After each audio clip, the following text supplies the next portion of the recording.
Música boa para começar o dia. O mestre Lulu tocando aí para você com tudo azul. Se não tá tudo azul lá fora, que esteja no seu coração, porque já tá valendo, né, gente? Já tá valendo. Programa no ar, são 9h24. Promessa é dívida. Eu já tinha mencionado que já dado um spoiler que nós teríamos além, né, do rádio essa entrevista em 560M, também no rádio na faixa estendida em 79.9, no FM, na caixinha de som aí do seu computador, na aba ao vivo, também live, né, no Facebook. Então vem chegando, porque o assunto é importante demais, gente. A gente precisa tratar desse assunto com seriedade, né, com tranquilidade também, porque vivemos um momento que é divisor de águas, não só no Brasil, né, um momento de mundo que vai dividir a água, o que foi com o que será. E o que será depende necessariamente do que estamos fazendo agora, hoje, nesse exato momento. Então é sobre isso que a gente vai falar a partir de agora no programa de hoje. E a minha convidada especial é a Deise Pelicioli. A Deise já é figurinha carimbada aqui do programa, né? Volta e meia ela aparece. Fazia um tempo que estava sumida. Deise, fui olhar aqui nos nossos registros. Fazia um ano que a gente não conversava, Deise, aqui no ar. Bom dia, tudo bem? Bom dia, tudo bem? Poxa, então a gente já tá quase celebrando aniversário aí, vamos fazer isso valer muito a pena.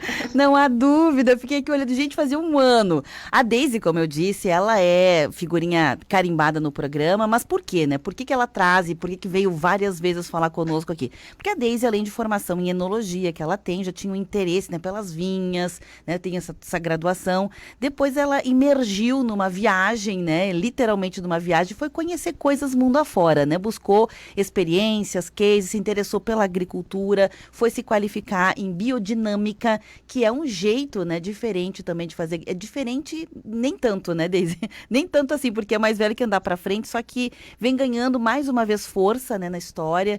É relativamente antigo, mas ainda a agricultura convencional tem muito espaço. Então, por exemplo, orgânico, biodinâmico, quântico, são nomes que nem são tão novos assim, mas que é difícil fazer uma mudança diante da agricultura convencional, porque até aqui ela deu certo. Mas a gente está vendo, né, que a fome ainda é um problema no mundo. E não é por uma questão de faltar alimentos, né? É por uma questão da qualidade produtiva, de como chega, da logística, da distribuição, da qualidade desse alimento também que é produzido. Quer dizer, nós vivemos agora um divisor de água. Eu queria primeiro, né, falar sobre esse contexto atual da agricultura, desde tua visão sobre ela, e por que que daqui uns dias, dia 15 de agosto, gente, a Deise vai fazer uma live no canal dela. Ela criou um canal para isso, depois ela vai contar no YouTube, justamente para trazer personas que estão fazendo diferença na cena, mostrando que é possível sim fazer agricultura com mais segurança, com mais qualidade, com mais nutrientes, com mais um olhar um pouco mais pé no presente, mas olho no futuro. Legal. Eu acho que aproveitando o gancho de tudo que tu falou, eu queria começar dizendo que talvez seja fazer uma agricultura viva, né? A gente, nesses últimos 100 anos, a gente trouxe a informação que eu costumo mencionar, e quem já me acompanha já está até, talvez, chateado de tanto ouvir, que é o SIDA, né? Esse sufixo SIDA, ele significa morte, literalmente. Então, toda vez que a gente usa um fungicida, um inseticida, um herbicida, enfim, a gente está levando o quê? A informação da morte para dentro da lavoura. Porque eu estou exterminando literalmente o meu objetivo ao usar isso, eu quero acabar com o inseto, acabar com o fungo, eu quero matar a erva daninha. Então essa informação que a gente tem aplicado nesses últimos um pouco mais de 100 anos, com essa Revolução Verde e tudo que veio, o que faz é com que a gente está invertendo, né? A gente está trabalhando com algo que é vivo, com a natureza, solo, água, planta, mas está trazendo, cuidando dela com a informação da morte. Então, quando a gente come um alimento assim, a gente não tem as forças vitais necessárias que o ser humano precisa para realmente ter um pensamento vivo, para ter uma atuação mais viva, porque a gente é parte dessa natureza. E se eu me alimento de algo morto, eu também vou aos poucos me tornando algo morto, né? Morto no pensar, um pensamento rígido, intolerante, inflexível. E o resultado está, como você disse, nesse contexto social mundial que a gente está vivendo. Então, se essa propaganda que foi feita, né, desde o primórdio lá, quando lançou, o agro precisa produtividade alta para acabar com a fome no mundo. Já se passaram 100 anos. Então, se isso tivesse realmente resultado, diante de fatos, não há argumentos. Então, se isso funcionasse, a gente não tinha mais fome no mundo. E a gente tem, e aumenta. E depois pandemia, questão econômica, a gente sabe que isso está latente.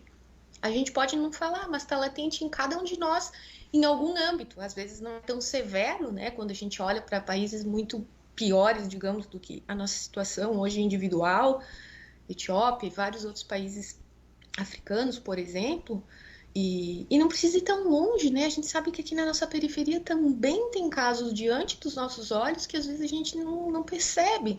E não percebe por quê? Porque se alimenta de uma tecnologia que nos traz a informação da morte, que nos deixa duros, rígidos, e isso nos afasta esse sentimento de se colocar no lugar do outro, né? O que é essa empatia, senão que eu me coloco no lugar do outro e sinto ele como uma parte minha, né? Como um fractal que a gente fala muito, né? Quer dizer, somos todos da mesma fonte primordial, emanando uma individualidade única como seres humanos. Então, o que está fora de mim não é contra mim, senão que é uma outra parte minha de uma nova roupagem, né? Com novas possibilidades, porque é isso que o universo é, infinitas possibilidades.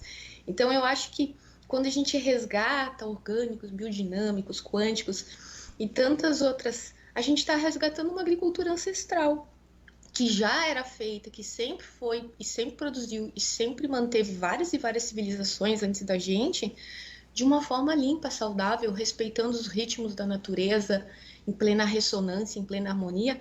Então, de fato, se eu tiver que te falar, eu sou suspeita porque, como você disse, eu imergi nisso e tornei ela viva em mim. E é isso que eu tento fazer quando eu crio um programa, ou quando eu dou aulas, ou quando eu faço uma consultoria, é tentar compartilhar esse mesmo olhar. Então, eu acho que a gente precisa, antes de tudo, olhar o que está acontecendo e se dar conta de que a gente precisa de um novo paradigma. Talvez o paradigma novo seja retomar aquilo que já deu certo antes, né? Uhum. A gente tem visto isso, muitas coisas que a gente não percebia mais, por exemplo, olhar o calendário dos ciclos das marés, das luas, isso tudo, né, das fases da lua, são coisas que sempre existiram, mas que agora parece que voltaram a ganhar uma certa importância, junto, olha que louco, né, junto com satélites, com pesquisas também de medição de temperatura da Terra, com insumos tecnológicos, porque uma coisa não invalida a outra, né, e aí vem o nomezinho que está ganhando mais uma vez repercussão, que é o quântico, né? O quântico é um pouco isso, né? A questão da tecnologia ou das possibilidades exponenciais, junto com aquilo que era tradicional. Eu queria te ouvir um pouquinho sobre como esse conhecimento, né, daquilo que é quântico pode ser aplicado na agricultura. Então, vamos começar assim. O que é quântico, né? Da onde que vem essa palavra? Ela se origina do termo quantum. E aí, dentro da física quântica, esse termo que tem ganhado, sim, muita expressão, mas que sempre houve, né? Quando a gente fala em física quântica, foi lá em 1940, quer dizer, já sempre teve, até antes disso, já se tinha essa busca. Então, quantum significa o quê? A menor unidade, né? Ou seja, depois do quantum não tem como dividir mais. A gente pensa assim, um organismo, esse organismo ele tem células, essas células têm elétrons, têm prótons, têm nêutrons. É como se a gente fosse fazendo um olhar micro, eu quero dividir, até chegar na menor unidade. E aí a gente tem o quantum. Então, isso é um divisor de águas, porque daí segue-se buscando, tá bom, e para depois disso que teria? Teria a essência primordial, de onde tudo emana, essa energia, né? Essa fonte, essa inteligência, essa consciência, aí tem vários nomes. Então, o quântico, ele tem ganhado força por quê? Porque sempre foi usada, apesar de ser uma parte da física que ela é um pouco, digamos, rechaçada, ainda se tem muito, digamos assim, um certo preconceito, posso chamar assim, não sei se é a palavra correta, mas sempre foi usada. E hoje, se a gente parar para pensar, todo mundo tem um telefone em mãos, ou mais de um, né?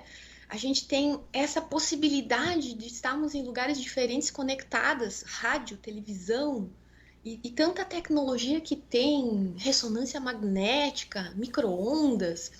os próprios smartphones, a gente pode usar GPS, toda essa tecnologia que existe, ela está pautada, né? Desde lá a eletricidade, ela está pautada nos fundamentos da física quântica, que é ir além, quer dizer, eu não pego a luz, mas eu percebo a luz.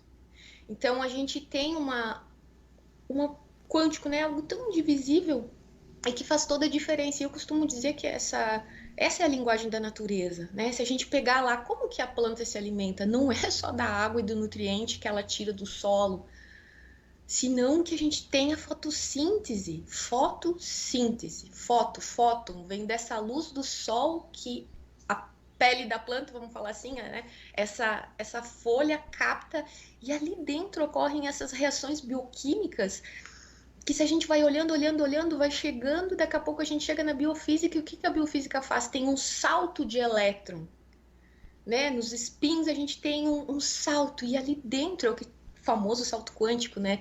E é como você disse, a diferença é que é algo, sai da linearidade, passa para o exponencial. Então a gente tem uma qualidade, a gente não tem mais a quantidade, né? Diferente de eu fazer uma correção de solo, botar toneladas de composto para fazer uma adubação equilibrada, pautada na física química. E quando eu entro nesse âmbito da biofísica, no âmbito que está mais no sutil, aí a gente começa a ver que a coisa se potencializa. Então vamos falar de algo que também é muito antigo, por exemplo, a homeopatia, mais de 100 anos, e está mais assim, digamos, viva, assim, mais próxima, né, das pessoas hoje, já popularizada.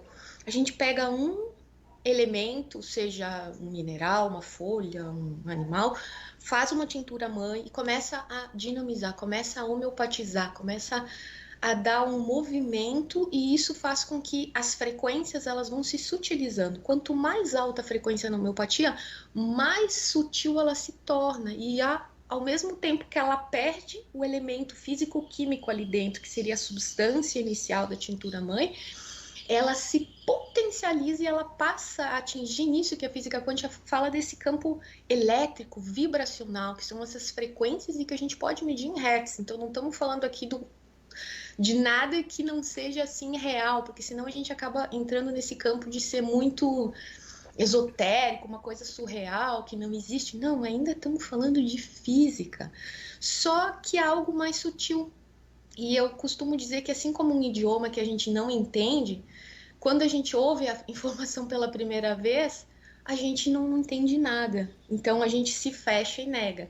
Então o primeiro passo que eu acho que a gente tem que ter para quando a gente quer, no caso, resgatar, né? Mas a gente quer ouvir esse assunto pela primeira vez, é abrir a mente, permitir que a informação chegue. Aí a tua mente vai começar a tentar catalogar com alguma informação que ela já tenha conhecida para tornar isso mais aceitável, e então a gente parte para a ação. Só que se a gente olha para o contexto histórico, é difícil a gente abrir para o novo, né? E a gente tem vários exemplos trágicos, Giordano Bruno, Galileu, enfim, grandes cientistas que estavam vendo aquilo que outros não estavam vendo, que são chamados de loucos, de que isso não funciona. E hoje, toda aquela loucura, a gente está na palma da mão fazendo uso, salvando vidas, com ressonância, com tantas coisas. Então, o que inicialmente parece, né, que é algo, nossa, surreal, que não tem pé nem cabimento, é algo tão vivo. E talvez eu diria assim, a gente tem a possibilidade de, através disso, ver a natureza tal como ela é. E quando a gente entende a natureza e a gente age com ela, se reconhecendo como parte, não tem como dar errado, né? Claro, claro. Daisy, Isso agora que tem. é o contexto, eu acho, assim. Claro. Deixa eu aproveitar e te perguntar, né? Dentro dessa linha, né, de raciocínio que tu trouxe até aqui, né, explicando o que é o quântico na agricultura também, obviamente a gente sabe que aqui tem um problema, né? Tem uma encruzilhada, eu diria, que é a produtividade versus a qualidade. A gente sempre teve, não é novo, só que chegamos agora num divisor de águas, né? Porque a produtividade também está esgotando os recursos naturais do planeta todo, né? Para garantir a produtividade, a gente está acabando, a gente, sociedade, né, está acabando com as possibilidades para as próximas gerações. Então, chegamos na encruzilhada, né, de sociedade. Como garantir produtividade, ter alimento para toda a população que só cresce no mundo todo, mas com essa ideia de um mundo mais integrativo? Como é que combina as duas coisas e como a questão da agricultura quântica entra nessa fórmula? Então, eu acho bem interessante que daí aqui eu poderia citar, para a gente ter um resgate bem fácil, o paradigma, né, a forma de visão de mundo dos povos originários.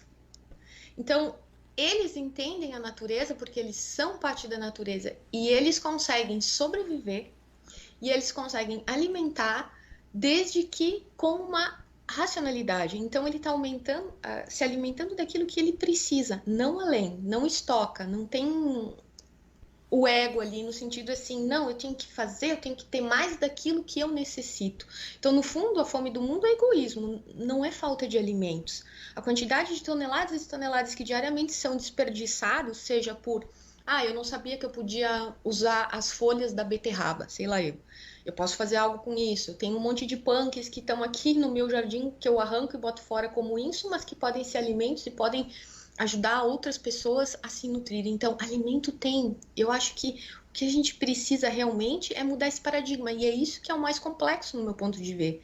Então, quando o Steiner falou em agricultura biodinâmica em 1924, no início desse uso, né, de fertilizantes químicos, que os agricultores já percebiam a diferença, tinha essa questão. Então, se a gente consegue ter um alimento que não traz a informação da morte, mas da vida, quando eu passo a me alimentar com alimentos orgânicos, biodinâmicos, a informação que está entrando é mais viva. Então, no início, eu levo um tempo até, digamos, desintoxicar o meu próprio organismo dessa informação. E depois, a quantidade de alimentos que eu como, por eles terem vida, passa a ser menor. Então, eu consigo equalizar a questão da quantidade que hoje eu tenho que comer, sei lá, 3 fatias de pão para me sentir saciada, enquanto que se esse pão vem de um trigo limpo, que foi, né, tudo isso chegou aqui com ingredientes saudáveis, eu percebo que 1 fatia, 2 fatias já está o suficiente, eu não preciso exagerar. E aí a gente começa a ter esse equilíbrio entre ambiente sustentável, sem extrapolar aquilo que o planeta nos proporciona, bem nutridos, né?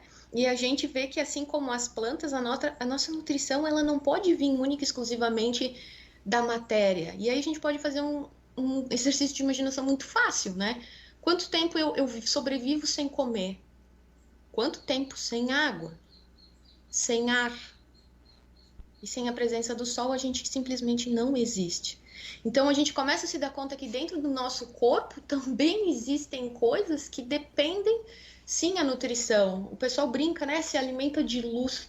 Obviamente, a gente não é planta que faça fotossíntese, mas graças a essa luz, a esse ar, a gente tá se mantendo vivo. Então eu posso ter toda a comida do mundo, se eu não tiver oxigênio eu vou morrer. E o que a gente está fazendo com o planeta é isso, é exterminando todos os recursos, água, poluindo o ar, solo, que vai chegar uma hora que não adianta, eu posso ter todo o recurso do mundo financeiro, que se eu não tenho agricultor, se eu não tenho tudo integrado, funcionando e equilibrado, não vai resolver. Claro, claro. Daisy, aproveitando então o ensejo, olha quanta coisa, né? Isso foi só uma palhinha, tá, gente? Porque a Daisy vai, ela, como eu disse lá no início, ela criou toda uma plataforma para falar desses assuntos, porque ela emergiu nele, e tem uma série de pessoas na cena também que ela conhece, foi resgatando, foi buscando aí ao longo de sua jornada, e essas pessoas volta e meia entram em live com ela para trazer esse assunto, né, para o senso comum, para a população, para trazer oportunidade de conhecimento. E no canal do YouTube da Daisy, para quem quiser, já aproveito aqui, vou mencionar para seguir. Aliás, nas redes todas, né? Daisy Pelicioli.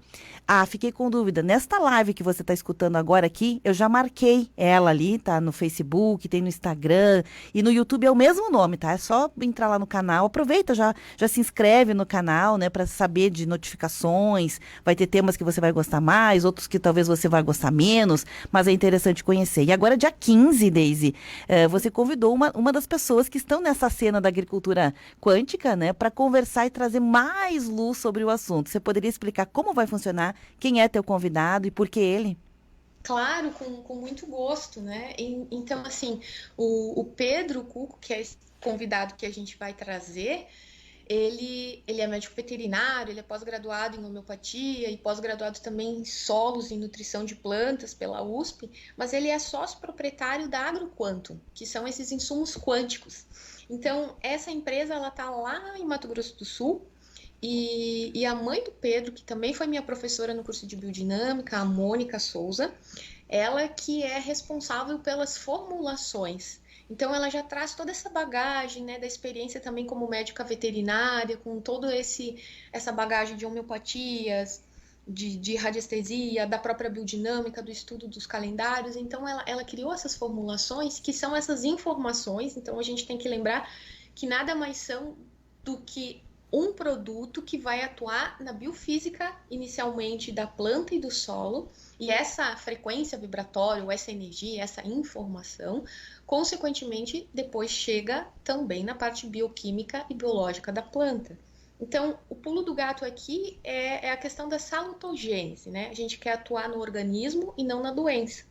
E esse convidado, ele vem para apresentar essa proposta que tem tido muito, muito sucesso, principalmente nas culturas de agropecuária, né, com a questão do pasto, mas também com a questão da soja e do milho lá no Mato Grosso. E eu conhecendo eles, eu pensei, não, a gente tem que trazer isso para o âmbito aqui do Sul. E aí eu fiquei, assim, assumi essa responsabilidade de ser a porta-voz, a representante da empresa aqui. Então, por isso que eu quis convidá-lo para que ele mesmo possa trazer a experiência, compartilhar com a gente nesse dia 15. E aí fica o convite, agradeço a oportunidade aqui de já ter marcado, mas realmente eu sou bem óbvia, é o meu nome, então é fácil de localizar.